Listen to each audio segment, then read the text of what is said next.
Welcome back to Persona Q Shadow of the Labyrinth. Last time, we didn't really make any gameplay progress, though we went over the entire slew of new party members that we just got, as well as having some fun times with the Persona 4 cast. Now, it's time, and yeah, as you can see there, Koromaru chasing around Teddy. That's going to be a recurring theme going forward. But now, it's going to be time to show off what's different at the workshop, nurse's office, and Velvet Room, as well as doing a little bit of gameplay too, which, yeah, you'll see, and it will hopefully be quite exciting. So, I'll start with the workshop, because what's changed here is not particularly major.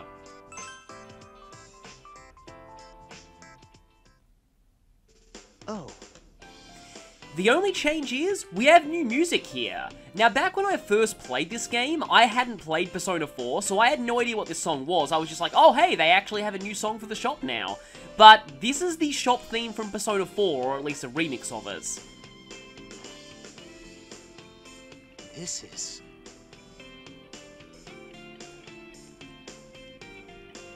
So, boss items can sometimes be used to make new equipment or accessories.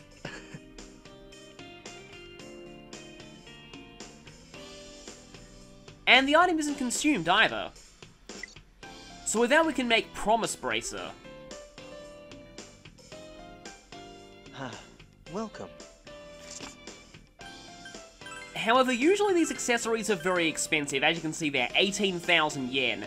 This allows you to use the skill Holy Blessing, which, let me quickly look up what that does. I think I remember, but I just want to make sure. Yes, it is what I thought it was. So this skill's actually exclusive to this accessory, and what it does is it kind of puts up a shield that blocks one status ailment or bind for every member of the party that lasts for 3 turns. This is incredibly useful in certain boss fights. And that's all we can get from that. Do have access to some new weapons, but I don't know, I kind of prefer to wait a little bit on these. But as you can see, yeah, we now have a whole ton of new party members to buy weapons for. Here it has the same weapon type as Junpei, Yosuke has the same weapon type as Koromaru, and all of them actually start with pretty good equipment right off the bat. They start with pretty much the best armor and weapons that they have access to at this point in the game. Chie uses boots, so those are totally unique to her. Yukiko uses fans, and we actually... Oh, that's kind of funny. She starts out with a festival fan, but I don't actually have enough Hatter pages to make that now. If you're playing the P4 route, the Persona 3 party will also join at level 12 with pretty much the best weapons and armor they have access to at this point in the game. Sadly, yeah, Kanji joining now means that he misses out on starting with the Yasogami desk, which is my favorite weapon for Kanji. And yeah, Naoto uses actual guns. And she has some pretty interesting ones later on in the game. Oh, I could get this for Zen and Rei. I probably should actually go ahead and go for this. It's not that expensive, and it's a pretty big increase in power. Don't want to sell the Flame Shot, because that's actually a unique item. I probably do want to sell the normal bullet, though, and the Rapier. I have that still in my inventory because I switched weapons on Mitsuru while she was in the Labyrinth. And as for this, I can probably afford to sell the Twin Guards as well, and I think Chainmail's not that useful for me. Want to get rid of these so they're not taking up inventory spots. And while I'm here, I may as well buy another one of these. How many of these do I have? None. Let's go ahead and get 2 of them. Just in case the protagonist happens to go down during this thing that I want to try out. So now for a more significant change, the nurse's office. You already noticed that Elizabeth has a new outfit, and that the nurse's office has a complete makeover. Welcome to the nurse's office. What may the problem be? The problem is Teddy screaming. Don't move! Watch out!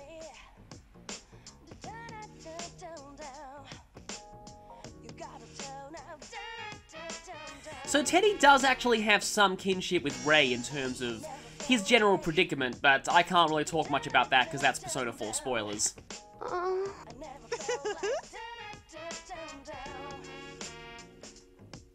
What? However, like I mentioned, Teddy is pretty badly flanderized in this game. I keep describing him this way, but I think it makes so much sense. It's all of Teddy's negative traits and none of his positive ones.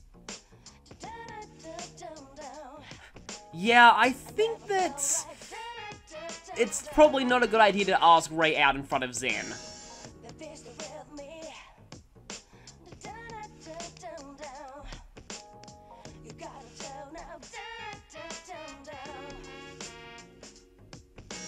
And so, it's an item trading quest, just like Zelda. Then. Got it. Let's go! Let's try.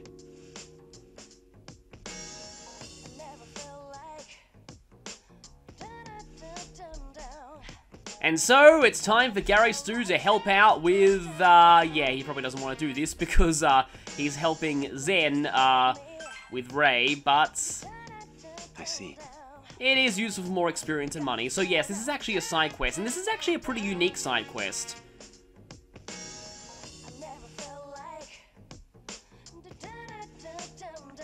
Well then. It's almost like she saw this coming. Help with the trading showdown. And yes, some requests do have time limits. The deadlines are based on the flaws of the dungeons you've progressed. Now, on my first playthrough, I completed every single side quest within the deadline, so I have no idea what all the deadlines are. But as long as you complete these the moment they become available, you shouldn't have a problem. So, we now have access to side quests from Elizabeth. We can take requests, report them, which is the ones we've completed, or cancel. There's not really much reason to cancel requests because there's no limit to the number of requests you can have at one time. You're mostly limited with just, yeah, as you can see here. Oh, right. That side quest hasn't shown up yet. I thought it would. Dang it. I was hoping... Maybe that happens when you start the next dungeon, I'm guessing? Okay then, so there's another side quest that I thought would be here at this point. It requires you to have entered the second dungeon at least once, so I'm going to actually have to do that in this episode, but I'm not going to do any of the second dungeon because I want to do this side quest. But yes, I mentioned that this persona was vital to a request, so I might as well take this one. Fusing this persona isn't really that much trouble.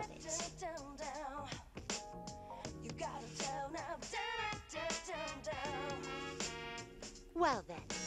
So pretty simple, just fuse a persona that Elizabeth wants. This is kind of a running thing with Velvet attendants. Margaret and the twins in Persona 5 had this too. Now once you accept help with the trading showdown... You're here. This one's unique in that we actually do get some dialogue while we're accepting it. I'll be counting on you. Well, Gary Stu might not have, but I personally know quite a lot about item trading quests since I've played a lot of Zelda games. Oh. Now, as you can probably tell here, Zen has a major advantage considering that Ray will like pretty much anything that he gives her. This is a special type of side quest in that it's impossible to actually fail this quest, but so you will always get the base reward that Elizabeth is asking. But if you do it perfectly, you'll get an additional reward, and that's what I'll be going for. There are several side quests in this game that work this way. And yes, this pretty much shows why. So yeah, what I said before. It's pretty much impossible to lose this. No, that's not it.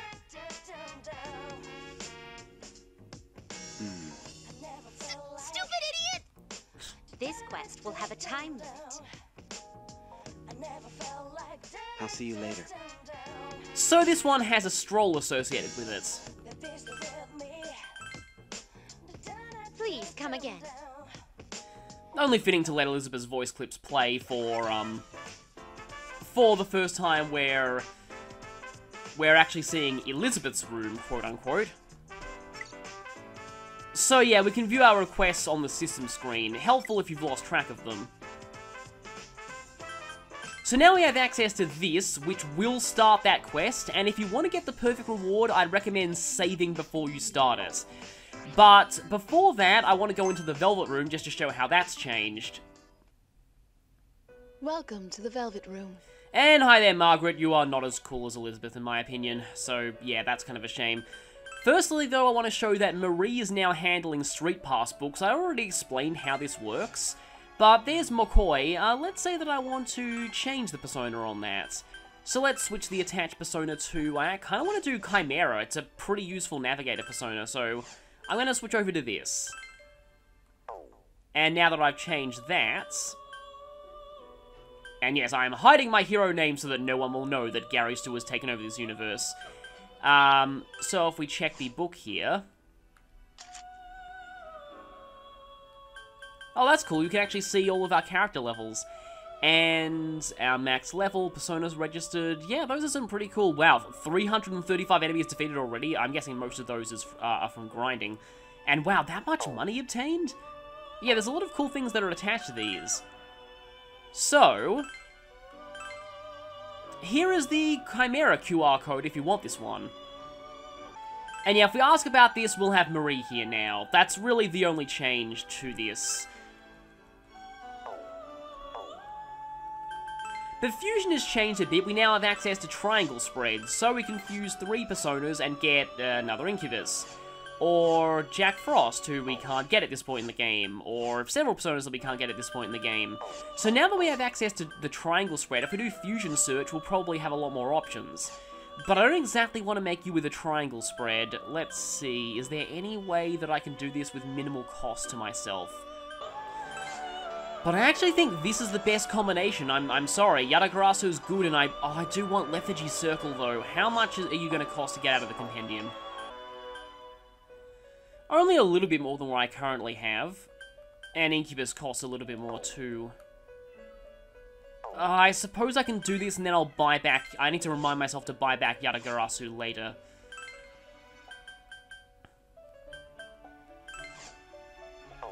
If I use Azumi, though, can I pass down... No, I can't pass down Resist Ice. So, okay then, let's go for Magaru, obviously. I have quite a few Navigator skills that I could pass down, too. I can use this and maybe equip the Persona onto Rise and use her for field navigation while I'm using Fuka for battle navigation, or vice versa. And I suppose I can use... No, I don't really need Zeo, I already have Bolt Strike. Always good to have status, and let's do that. So let's make the Persona that... and also, let's just show Margaret's fusion animation, which is pretty much the same as Elizabeth's. But let's go ahead and make the Persona her sister wants. It would have been funny if that was a fusion accident, but yeah. Margaret does have a different fusion accident animation. And can I make you now? Not without Incubus, and I do not want to get rid of Incubus, so no. But now that that's out of the way, I can hand that request into the Velvet... I was thinking in Persona 3. No, I can hand that request into the nurse's office. But before I do that, I might as well do this other side quest as well. So it's time for the trading contest.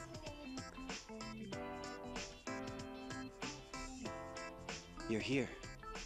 Wait! Elizabeth overseeing this, what could possibly go wrong? I challenge you! I refuse. I love the random voice that's there. I challenge you, I refuse. Let's do our best! Boo! Yeah, obviously. So now... What? Well, of course it's an item of food. Then... Edible and large in size. Please.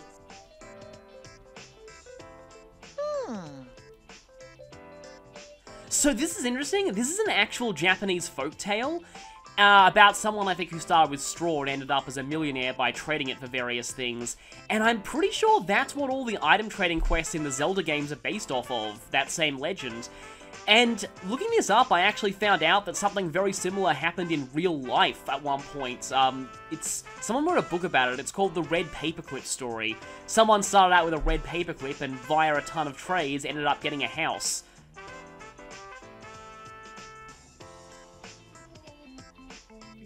And this is important, we can only trade with up to 3 people. Now I should also mention that in some of these side quests, I would recommend either having a Word document on a computer or pen and paper handy. You may need to write some things down. Then. And so it begins! Yeah! Let's go.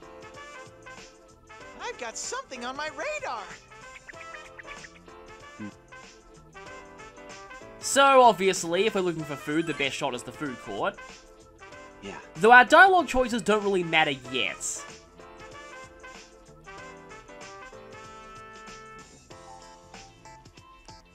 So, like I said, you might need to write some of this down. So here's Fuka and Ken. Fuka has a cream soda.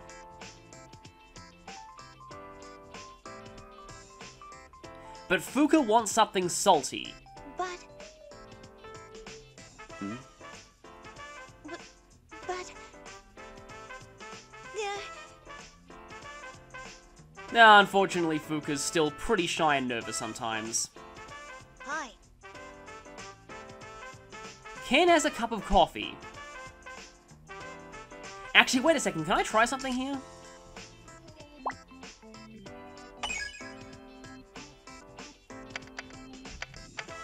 I guess you can actually use the note-taking feature of the map to take note of this if you want to.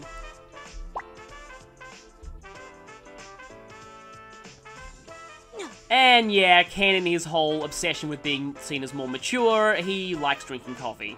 Oh, well... What should I say? So, Ken has coffee, but he'd like something sweet. Sorry. Oh... I'll see you later. Yep, time is the cure-all for Hello. age. Now we have Igus. Okay then. This What's should the be matter? interesting.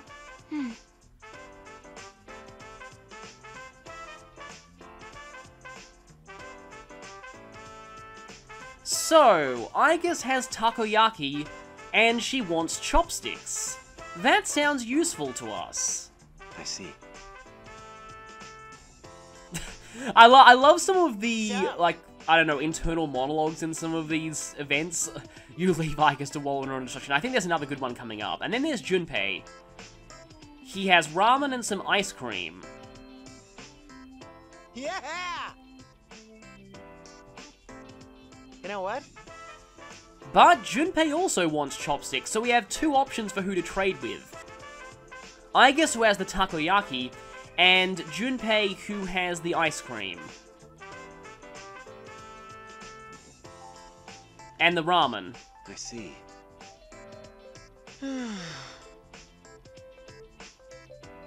I see. And when it says that he may have to search for more chopsticks soon, that tells you that some of these people might leave. Incomprehensible.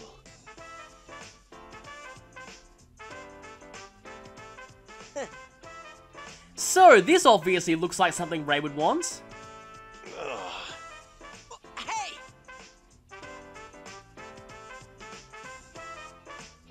I'll take you on! So they want to finish off this dessert. I'll see you later. And we can buy one at the concession alley. I still love these lines, but they want something to drink. No, don't give up. I think we've got a shot here, if we plan these trades out right. So yes, Fuka has cream soda, but she wanted something salty. Ken has coffee, but he wanted something sweet. Igus has chopsticks and has takoyaki. Junpei also wants chopsticks and has some ice cream.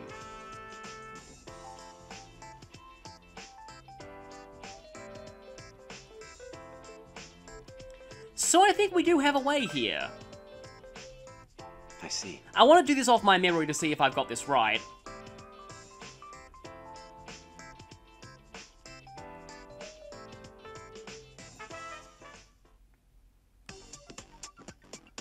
So, the chopsticks. We can trade with either Igus or Junpei, and I think there are actually multiple ways that you can potentially do this, but this is the way that I like to do it.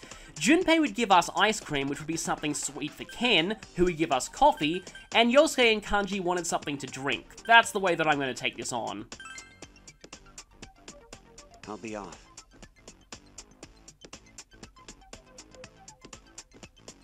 Masterfully done.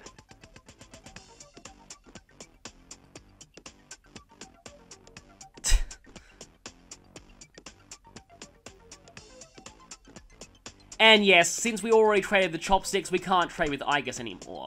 Now that we have ice cream, though, we can trade with Ken. I'll be off.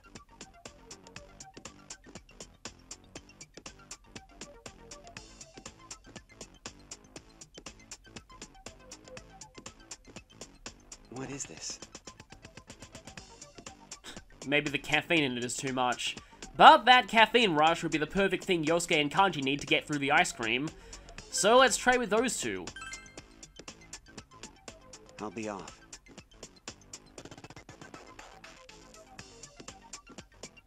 A piece of paper.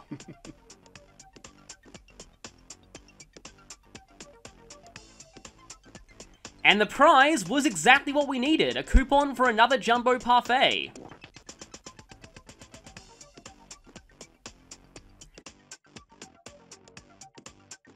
So, this is the way to get the correct item that Ray wants. Like I said though, you can't possibly fail this quest, but you can get a spectacular success, which is what this option leads to. And that gets you even more rewards than you're promised. And so it's time for the showdown. It's time to announce the results. Oh, wow! Why? So now... This must be it. What? Splendidly done. Thanks for the food! And she ate the whole thing. Good. Yeah, that's one way to put it. So now... Hooray!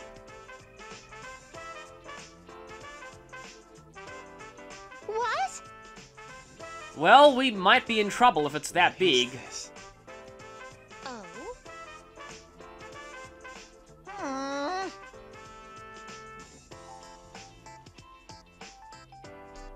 Ah, that's interesting. What? Everyone, look! Oh no. Ugh, this is bad. Ooh, that's not it. That is pretty horrifying.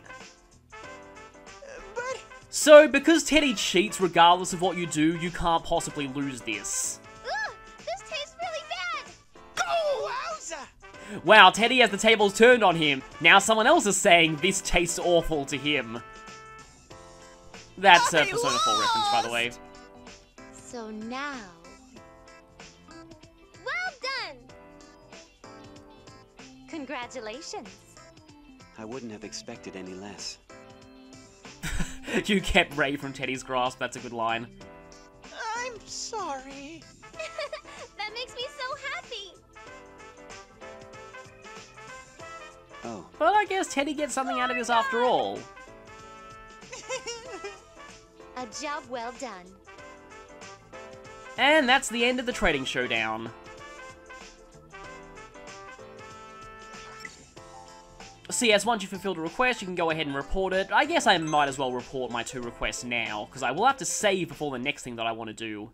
Oh? And yes, thankfully Elizabeth does tell you this. There is also something else cool about requests and personas or items. If you have an item in your inventory that's required for a request, there are some requests that ask you for items, and you're about to do a sell all at Theodore's shop, he will warn you that you currently possess an item that's needed for a request, and that you should avoid selling it, so that's pretty cool. Anyway, we can now report this, and then the other one.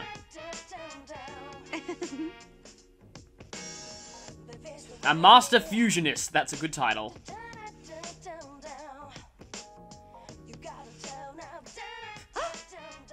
No. Of course Elizabeth has not heard of anything like that. A job well done. Please, take this. So we get some money and a little bit of experience from that. And even though we can only see the protagonist and Rise's experience here, it is applied to everyone in the party. And you might see that with this one, because this gives a ton of experience. Also, Growth 1 is a very useful accessory to have. Please wait a moment. Woohoo! I wouldn't have expected any less. Take it. So we get Growth 1. I'll give you this. But for doing this quest perfectly, as in getting the Jumbo Parfait, we get a Mucker Jam skill card. Now, something special about this. This side quest is the only way to get this skill card. You cannot obtain this any other way. Most skill cards have... Oh, we get a Soma Dropper too. Most skill cards have some method of farming them infinitely that we'll be getting in the 3rd dungeon. You cannot get the Mucker Gem skill card any other way, so think very carefully who you give this to. Many thanks. Sheesh. I've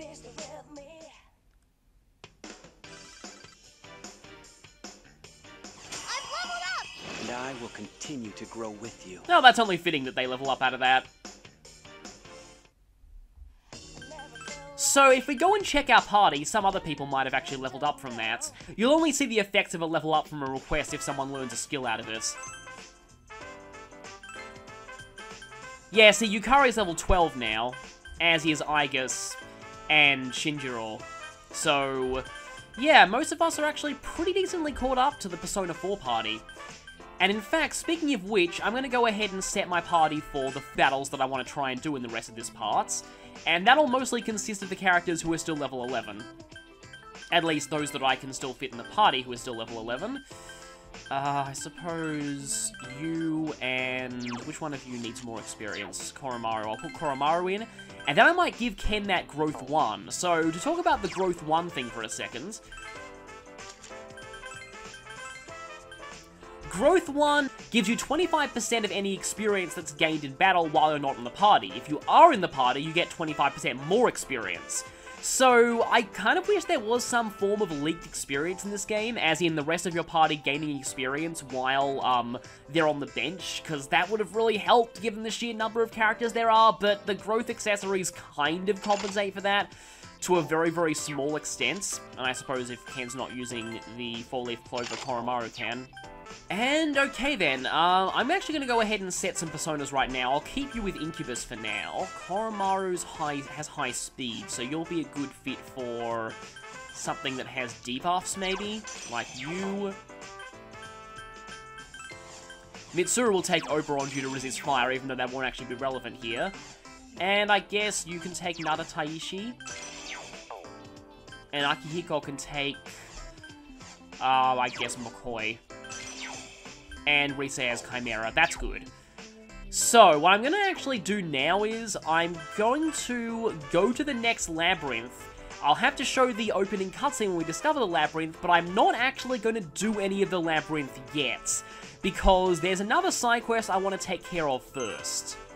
So, this is a little bit awkward. You might notice that there's a new next to Stroll, and that the bottom screen is showing the second dungeon. That's because I'm now cutting ahead to when I've actually entered the second dungeon but not done anything there. I've recorded the intro cutscene to that dungeon, but I'm going to put that at the start of the next video when I actually explore that dungeon. The reason why I did this is, there's a request in the nurse's office that only unlocks when you set foot in the second dungeon. I feel like it should have unlocked from the start, but it doesn't. So I want to show this request in this part, because this part is all about You in Wonderland side quests, but yeah, I had to enter the second dungeon to do so. So hopefully that clears things up, and you'll be seeing the intro cutscene in the next part. But for now, we have a request to hunt the F.O.E. that had been bothering us for the start of the first dungeon, the Card Soldier. You'll usually get a request to fight an F.O.E. in the dungeon once you finish the dungeon. Thank you for accepting. Generally speaking, you're about ready to take on the dungeon's F.O.Es after you defeat the boss. They're usually around equal to / slightly stronger than the boss of the dungeon that they're found in. And yes, it's finally time to claim revenge against the Card Soldiers. And this item, much like Elizabeth's request back in Persona 3, the Card Soldier won't drop this unless you've accepted the request for it. And clarifying that we do not need to defeat the Painting Soldier, only the Card Soldier, even though they look exactly the same. And that's a good thing too, because the Painting Soldier's a little beyond us at this point still. Technically speaking, we actually could defeat the Painting Soldier now, but it would be really tedious. It has about 3,500 HP, and it's a lot to eat through at this point in the game. So I've got my party set up. We can go ahead and head straight into the labyrinth. You in Wonderland, not the next dungeon. And I believe, yeah, it's probably easier to start from the entrance in this case. No, it's been a while since we've seen the first floor of this place. So yeah, I will have to go back for the painting soldier later on. Now that I think about it... My goodness. That's kind of funny that Mitsuru's saying that because they're voiced by the same voice actress. Sounds like a challenge. Oh, of course, that... I've been waiting for this catchphrase, how far you have fallen.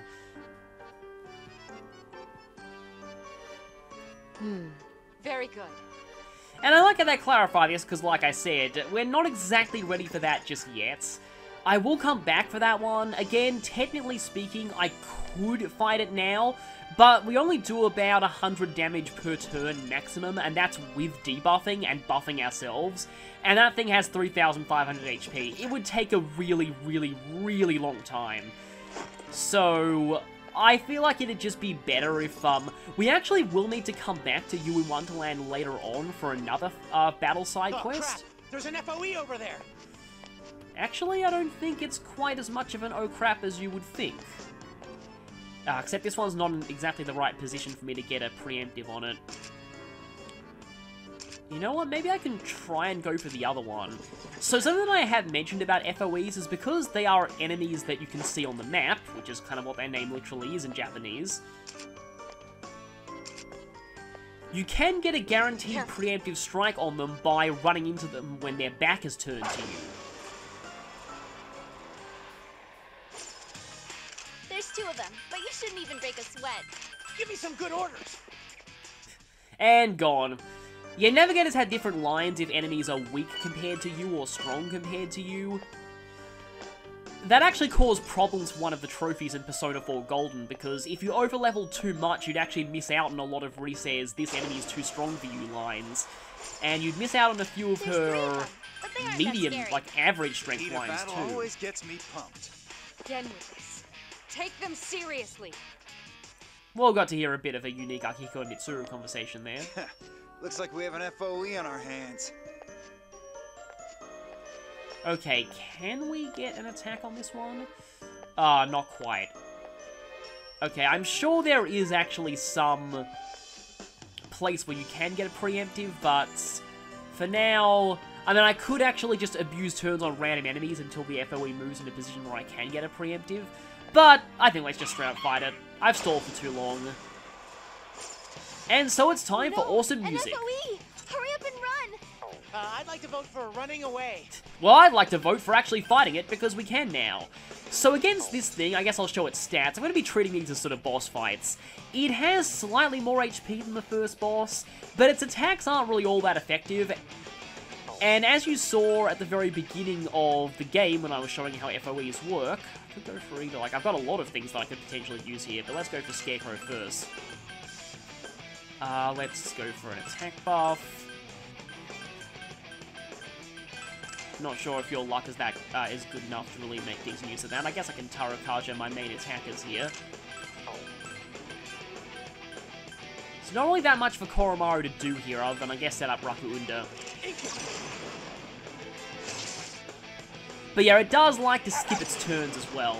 That's an early game mercy so that you have time to run away from it. But now it's not time for running. It's time to fight. Well, it is agility bound, so panic isn't that important, even though panic will reduce its chances of actually hitting us. It still hits fairly hard, but it's nothing we can't handle. The Queen actually did more damage with one of her spells. And from here on, I guess I can spam Toxic Slice and see if I can get off poison. I think it's reasonably resistant to poison, but it's still definitely possible for poison to connect. Sleeper Punch would... Sleep is not really a great status to use, so yeah, I guess I can set up Death Counter. I don't think anyone on this team has Dia, though, but I do have the Heal Stone as a nice substitute for it. Yeah, Koromaru is just gonna straight up attack for now, even though he's not gonna do much damage. Okay, I got the cutting. Does that mean that I got poison? No, just a crit.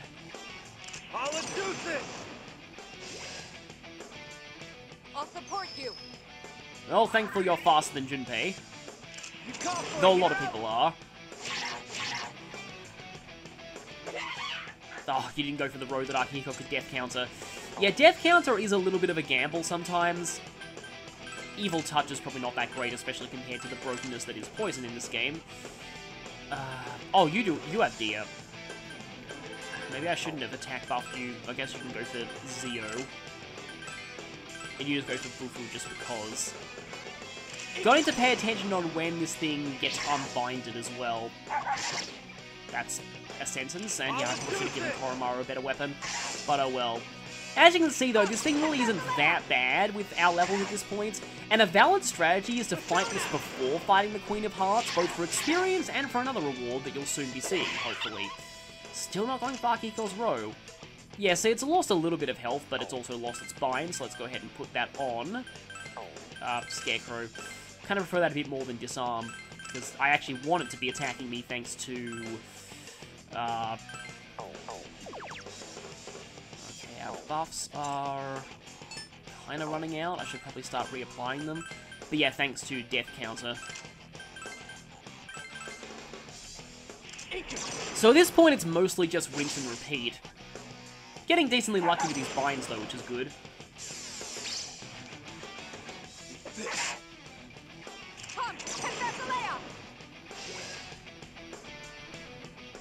Okay, I should probably switch my tactics. Akihiko should be moving to pure support, because he's not really doing a lot of damage. Finally, Death Counter did something.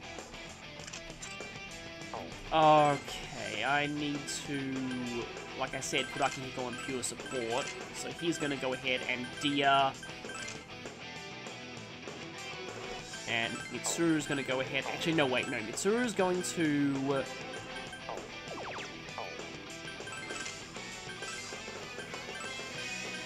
do that, and Koromaru will use the Heal Stone.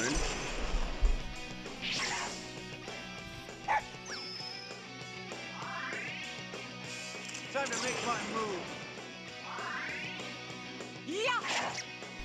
Yeah, even within pure reach, this thing is very resistant to poison, so it's not likely that you'll actually get it off. If I do manage to get it off, though, okay, there's Mow Down. Still triggers Death Counter. And Death Counter is now gone. It's not really doing a lot of damage, though, so maybe it's probably not that great of a thing to be using here. Just basically just keep spamming stuff. This time I'm going to go for a double heal on Junpei. You know, I probably should have saved talking about the various Alice in Wonderland adaptations to now, because I don't really have that much else to say here. Persona! I do think it's interesting how people have pointed out that F.O.Es, finally you get a critical with that, that F.O.Es in this game are a little different to how they were in Etrian Odyssey. Namely, that Etrian Odyssey F.O.Es were rarely stronger than the end boss of the dungeon. I guess you can just try and spam poison.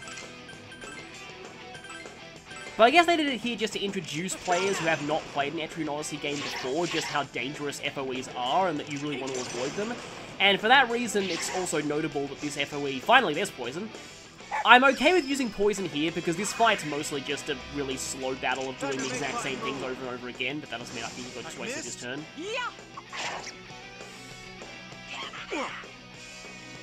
It can use Binding Cry, but... which is, ironically, not a bind skill, it's actually paralysis. I always get those confused. But that's really all it can do at this point. But yeah, like I was saying, that's probably the reason why this F.O.E. has... Yeah, I need to reapply the debuff.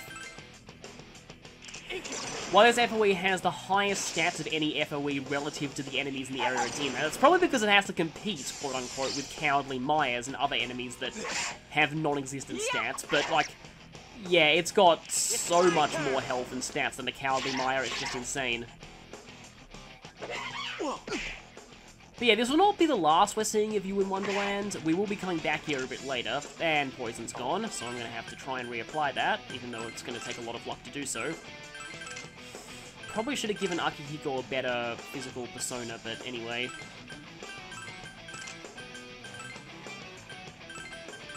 So yeah, if you think this fight is... I probably should have turned on Healing Breeze earlier on in this. But if you think this fight is kind of just sort of boring, that's why I don't want to be showing the Card Soldier in this part, because like I said earlier, we technically can fight the Card Soldier now, but it's just really tedious and takes forever. I'd rather come back later in the game when... Akihiko-san, you're on the verge of getting KO'd! Akihiko, fall back and heal! Yeah, I know. Don't look so worried. Like I should actually use boxing terminology there. I think you actually need to... hang on a second. Oh, we don't actually have that, but we do have Renewal Ray, which I think would be the first time we're using that. You can't use 2 Navigator skills in the space of 1 turn, though.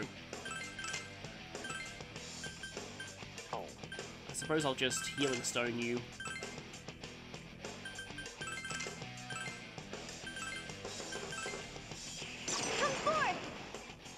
And we're actually getting to see Recess summon her Persona for the first time. Not her actual Persona, just her sub-Persona.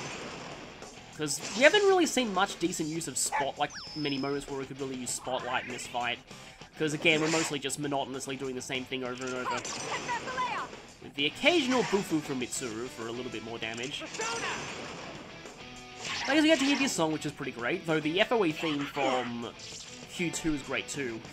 I'm glad that went for Mitsuru. You might have a hard time moving. I can't. What, you can't have a hard time moving? Yeah, glad that hit her and not anyone else. Again, this only means a crit, it doesn't necessarily mean poison. And did not get the poison.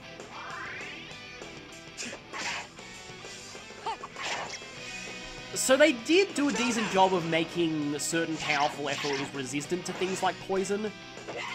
The issue, though, is that they managed to make several... Oh, follow-up attack. I was like, wait a minute, that can't be an all-out attack, because we didn't get... Wow, that's a lot of damage by our standards. But yeah, I was like, they can't possibly be an all-out attack. I've only got 2 people boosted, but yeah, it sounded a lot like an all-out attack quote. But yeah, anyway, there are some bosses that are still not resistant to poison, and poison does a ton to them. So I'm going to try and avoid abusing that later in the game. Even though, I mean, it's weird. There are some broken mechanics that I find fun to use, and there are some that not really. It's more because a lot of the bosses in this game are actually pretty nice, and in particular, there's one boss that I really like normally, from a gameplay standpoint. You're recovering from your binds very quickly. I normally like this boss, like, a lot from a gameplay standpoint. But poison really, really trivializes this fight, way more than it really should, and it makes the fight a total joke when it shouldn't be. So it's mostly a case-by-case basis where when I prefer abusing things or not. For example, like...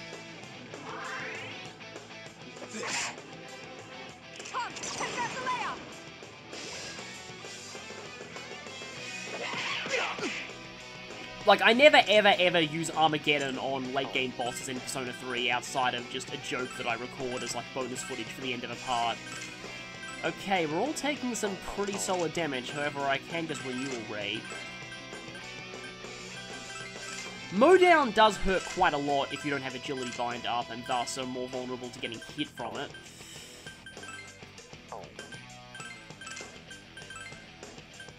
Guess I'll Heal Stone you, because you have Deer.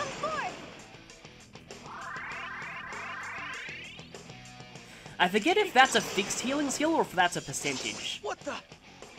Oh, I'm actually using the wrong bind. I think it's resistant to Strength Bind as well, though I could be wrong. Okay, it's finally in its slumping over animation. That means we're close. Not all F.O.E. fights will be this, well, for lack of a better word, boring.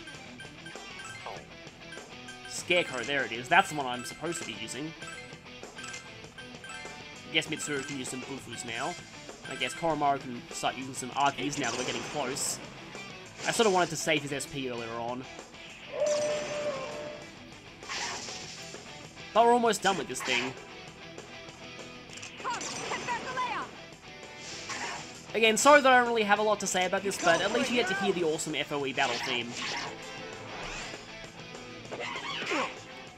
Of course, it hit the one person who was boosted. Son, your legs are shaking. Feeling kind of lightheaded. Thankfully, you still have enough to use Twin Slash. It's always annoying when someone loses just enough health so that they can't use the physical attack they were going to that turn. Well, that's helpful, getting it right at the end of the fight. I was being half sarcastic and half not, actually. In a sense, I would have preferred that much earlier, but it's also good because this will mean that this thing gets finished off much more quickly. It's my turn. I suppose getting a preemptive on this wouldn't have really made much of a difference anyway.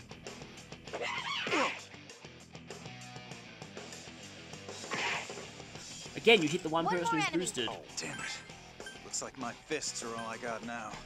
I like Akihiko's reaction to being out of SP in this game. One of the few things about Akihiko in this game that I do kind of like. Okay then. Somebody needs to heal Stone Junpei. See how useful the heal stone is early on? It loses its relevance very quickly, but it's great at this point.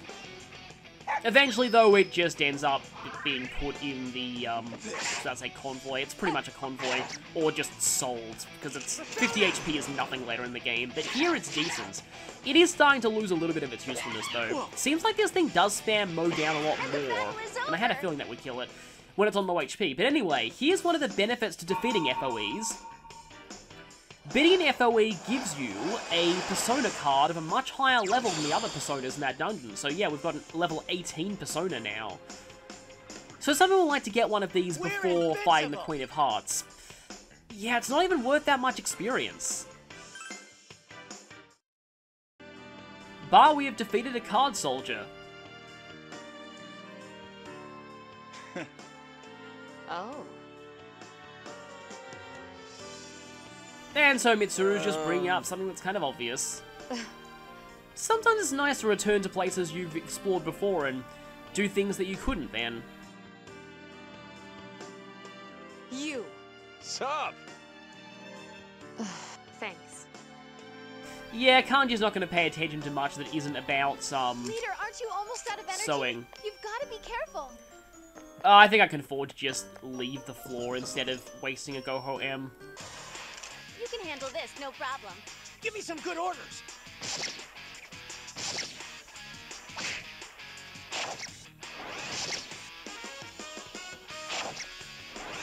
Good one, leader.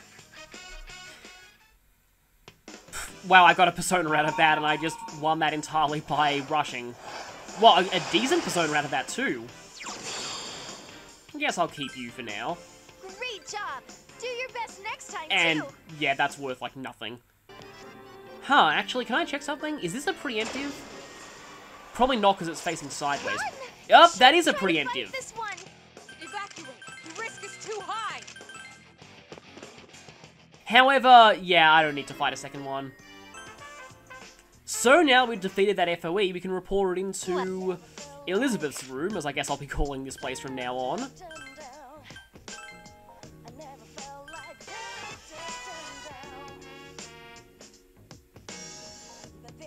Thank you. That's kind of apt, but it's not exactly cowardly to flee for something that would kill you instantly. See Spurs. I bet there's tons of people who don't understand what I'm referring to there, but if you do, it'll make sense. I would love to see that, by the way.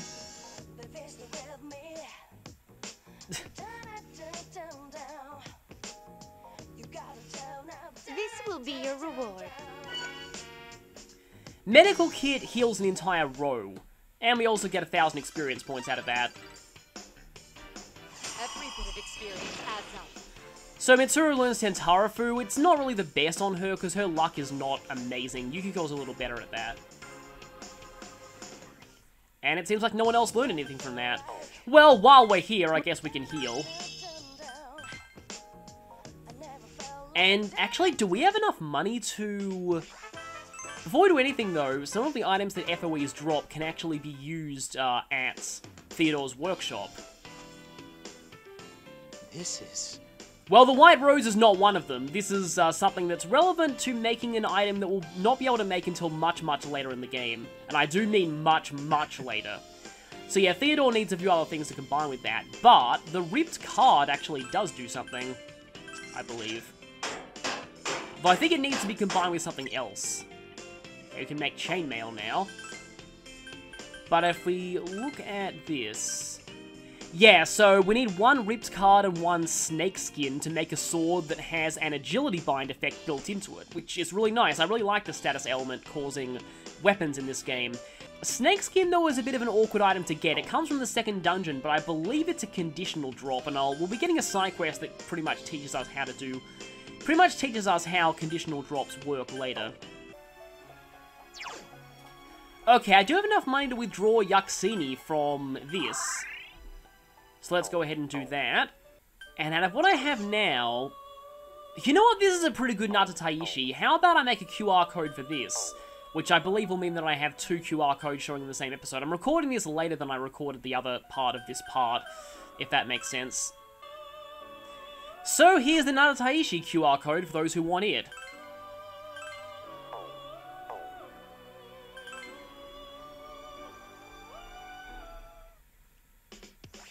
And with that done, I think I'm going to end this part. So next time, we'll actually be heading into the second labyrinth, and I'll be showing the cutscene for it. And I'll probably be doing this stroll too. I won't be showing this stroll because it will spoil what the next labyrinth is. So, I'll see you all then. Actually, wait a minute. The next part might be a little unique. I will be doing the next labyrinth soon, but before that, I thought I'd show how the Persona 4 party got here. That's right, I'm going to record the intro of the P4 storyline just for context, and I'll probably record the P4 version of the Drink Me event as well, and the P4 version of the introduction to the P3 party, though that one might actually come a bit later. Anyway, I'll think about how I do that, because it might take me a while to play through the entire first dungeon again as the P4 party, but that will be up as a bonus part when it's ready. So, whatever comes next, I will see you then.